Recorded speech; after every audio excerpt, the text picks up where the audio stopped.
Bienvenue sur le Gay Report. Cher Monsieur le Président de la République, le Sénégal part en vrille et il vrille de tous les piliers de son essence. Êtes-vous en train de vous croiser les bras? Ne comprenez-vous donc pas la valeur de l'opposition dans une démocratie dont le système assez huilé a permis aux Sénégalais d'accompagner votre arrivée au pouvoir en tant qu'opposant? Cher Monsieur le Président, l'opposition est une richesse pour une démocratie, c'est une valeur républicaine. Cette opposition, essence du processus démocratique et valeur républicaine dont je parle, ne doit jamais appeler à la violence ni à la destruction de biens. Il lui faut s'opposer avec intelligence, avec un programme et des idées qui vont changer nos conditions de vie. Ainsi, l'adhésion populaire sera franche et le vote pourra déterminer les issues. Mais laissez-moi vous dire tout de suite, Monsieur le Président, que du fait de votre position, tous les yeux se tournent vers vous comme l'élément bloquant de la digne marche démocratique de notre pays. Il y a eu des morts en mars l'année dernière, il y a eu des morts la semaine dernière. Aujourd'hui, vous écoutez certains qui, autour de vous, accusent l'opposition comme seule responsable de ces tragédies.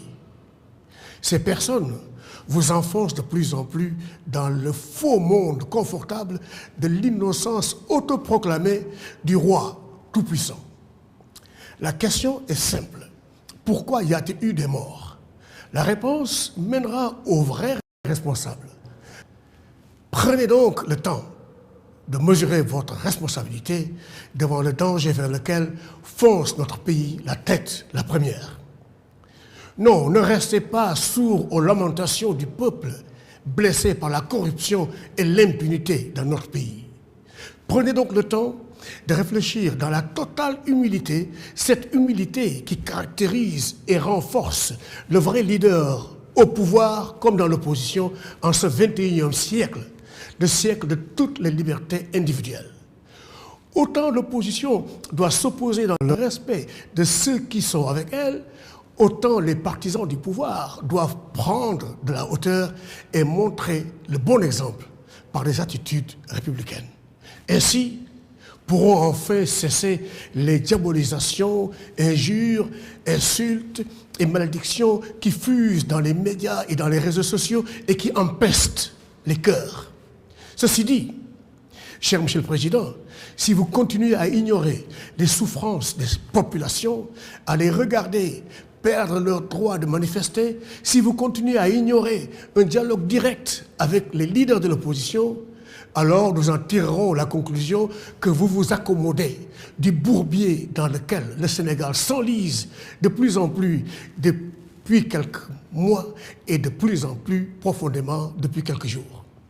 La situation que tous semblent regarder en spectateurs déclenche inéluctablement le comportement factieux des coalitions de l'opposition et des populations.